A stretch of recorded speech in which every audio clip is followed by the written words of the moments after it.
Chapitre 9. Le jour du départ arriva. La veille, le complaisant monsieur Thomson nous avait apporté des lettres de recommandation pressantes pour le comte Framp, gouverneur de l'Islande, monsieur Piet Ourson, le coadjuteur de l'évêque, et monsieur Finson, maire de Reykjavik. En retour, mon oncle lui octroya les plus chaleureuses poignées de main. Le 2, à 6 heures du matin, nos précieux bagages étaient rendus à bord de la Valkyrie. Le capitaine nous conduisit à des cabines assez étroites et disposées sous une espèce de roufle. « Avons-nous bon vent ?» demanda mon oncle. « Excel, répondit le capitaine Bjarne, un vent de sud-est. Nous allons sortir du Sound grand largue et toute voile dehors. » Quelques instants plus tard, la goélette, sous sa misaine, sa brigantine, son hunier et son perroquet, appareilla et donna à pleine toile dans le détroit. Une heure après, la capitale du Danemark semblait s'enfoncer dans les flots éloignés et la Valkyrie rasait la côte d'Elseneur. Dans la disposition nerveuse où je me trouvais, je m'attendais à voir l'ombre d'Hamlet errant sur la terrasse légendaire. Sublime insensé. Disais-je, tu nous approuverais sans doute.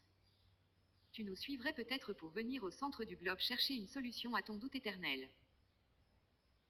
Mais rien ne parut sur les antiques murailles, le château est, d'ailleurs, beaucoup plus jeune que l'héroïque prince de Danemark.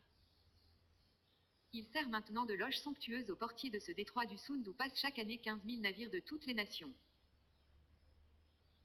Le château de Kronborg disparut bientôt dans la brume, ainsi que la tour d'Helsingborg, élevée sur la rive suédoise, et la goélette s'inclina légèrement sous les brises du Kattegat. La Valkyrie était fine voilière, mais avec un navire à voile on ne sait jamais trop sur quoi compter.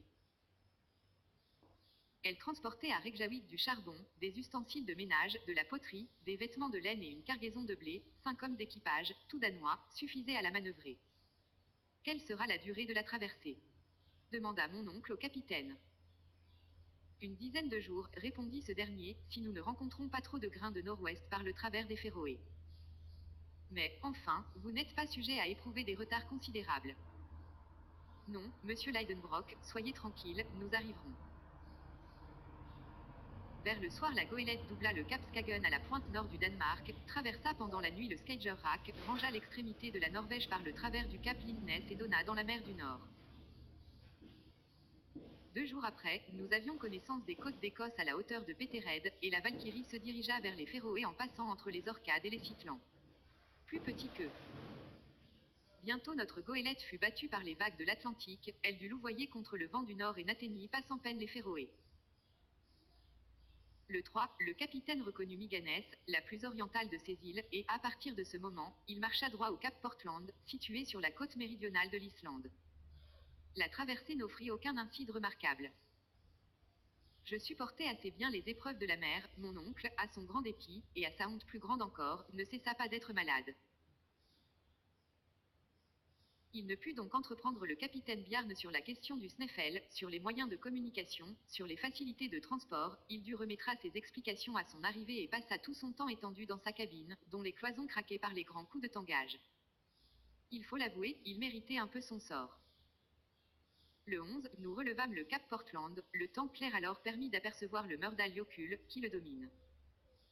Le cap se compose d'un gros morne à pente roide, et planté tout seul sur la plage. La Valkyrie se tint à une distance raisonnable des côtes, en les prolongeant vers l'ouest, au milieu de nombreux troupeaux de baleines et de requins. Bientôt apparut un immense rocher percé à jour, au travers duquel la mer écumeuse donnait avec furie.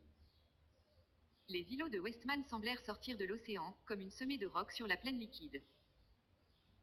À partir de ce moment, la goélette prit du champ pour tourner à bonne distance le cap Reykjanes, qui ferme l'angle occidental de l'Islande. La mer, très forte, empêchait mon oncle de monter sur le pont pour admirer ces côtes déchiquetées et battues par les vents du sud-ouest. 48 heures après, en sortant d'une tempête qui força la goélette de fuir à sec de toile, on releva dans l'est la balise de la pointe de Skagen, dont les roches dangereuses se prolongent à une grande distance sous les flots. Un pilote islandais vint à bord, et 3 heures plus tard, la Valkyrie mouillait devant Reykjavik, dans la baie de Faxa. Le professeur sortit enfin de sa cabine, un peu pâle, un peu défait, mais toujours enthousiaste, et avec un regard de satisfaction dans les yeux. La population de la ville, singulièrement intéressée par l'arrivée d'un navire dans lequel chacun a quelque chose à prendre, se groupait sur le quai. Mon oncle avait hâte d'abandonner sa prison flottante, pour ne pas dire son hôpital. Mais avant de quitter le pont de la Goélette, il m'entraîna à l'avant, et là, du doigt, il me montra, à la partie septentrionale de la baie, une haute montagne à 2 pointes, un double cône couvert de neige éternelle. Le Sneffel, s'écria-t-il, le Sneffel. Puis, après m'avoir recommandé du geste un silence absolu, il descendit dans le canot qui l'attendait. Je le suivis, et bientôt nous foulions du pied le sol de l'Islande. Tout d'abord apparut un homme de bonne figure et revêtu d'un costume de général. Ce n'était cependant qu'un simple magistrat, le gouverneur de l'île, monsieur le baron Tramp en personne. Le professeur reconnut à qui il avait affaire. Il remit au gouverneur ses lettres de Copenhague, et il s'établit en danois une courte conversation à laquelle je demeurais absolument étranger, et pour cause. Mais de ce premier entretien il résulta ceci, que le baron Tramp se mettait entièrement à la disposition du professeur Lidenbrock. Mon oncle reçut un accueil fort aimable du maire. Monsieur Finson, non moins militaire par le costume que le gouverneur, mais aussi pacifique par tempérament et par état. Quant au coadjuteur, monsieur Picturson, il faisait actuellement une tournée épiscopale dans le bailliage du Nord, nous devions renoncer provisoirement à lui être présentés. Mais un charmant homme, et dont le concours nous devint fort précieux, ce fut monsieur Fridriksson, professeur de sciences naturelles à l'école de Reykjavik. Ce savant modeste ne parlait que l'islandais et le latin, il vint m'offrir ses services dans la langue d'Horace, et je sentis que nous étions faits pour nous comprendre. Ce fut, en effet, le seul personnage avec lequel je pus m'entretenir pendant mon séjour en Islande. Sur 3 chambres dont se composait sa maison, cet excellent homme en mit 2 à notre disposition, et bientôt nous y fûmes installés avec nos bagages, dont la quantité étonna un peu les habitants de Reykjavik. Eh bien, Axel, me dit mon oncle, cela va, et le plus difficile est fait. Comment, le plus difficile? M'écriai-je. Sans doute, nous n'avons plus qu'à descendre. Si vous le prenez ainsi, vous avez raison, mais enfin, après avoir descendu, il faudra remonter, j'imagine. Oh, cela ne m'inquiète guère. Voyons. Il n'y a pas de temps à perdre. Je vais me rendre à la bibliothèque. Peut-être s'y trouve-t-il quelques manuscrits de Saknussemm, et je serai bien aise de le consulter. Alors pendant ce temps, je vais visiter la ville. Est-ce que vous n'en ferez pas autant? Oh, cela m'intéresse médiocrement. Ce qui est curieux dans cette terre d'Islande n'est pas dessus, mais dessous. Je sortis et j'errai au hasard. S'égarer dans les 2 rues de Reykjavik n'eût pas été chose facile. Je ne fus donc pas obligé de demander mon chemin, ce qui, dans la langue des gestes, expose à beaucoup de mécomptes. La ville s'allonge sur un sol assez bas et marécageux, entre 2 collines. Une immense coulée de lave la couvre d'un côté et descend en rampes assez douces vers la mer. De l'autre s'étend cette vaste baie de Faxa, bornée au nord par l'énorme glacier du Sneffel, et dans laquelle la Valkyrie se trouvait seule à l'ancre en ce moment. Ordinairement les gardes-pêche anglais et français s'y tiennent mouillés au large, mais ils étaient alors en service sur les côtes orientales de l'île. La plus longue des 2 rues de Reykjavik est parallèle au rivage, là demeurent les marchands et les négociants, dans des cabanes de bois faites de poutres rouges horizontalement disposées. L'autre rue, située plus à l'ouest, court vers un petit lac, entre les maisons de l'évêque et des autres personnages étrangers au commerce.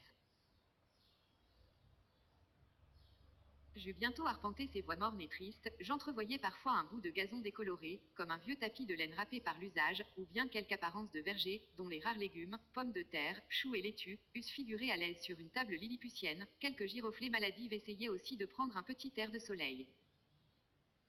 Vers le milieu de la rue non commerçante, je trouvai le cimetière public enclos d'un mur en terre, et dans lequel la place ne manquait pas.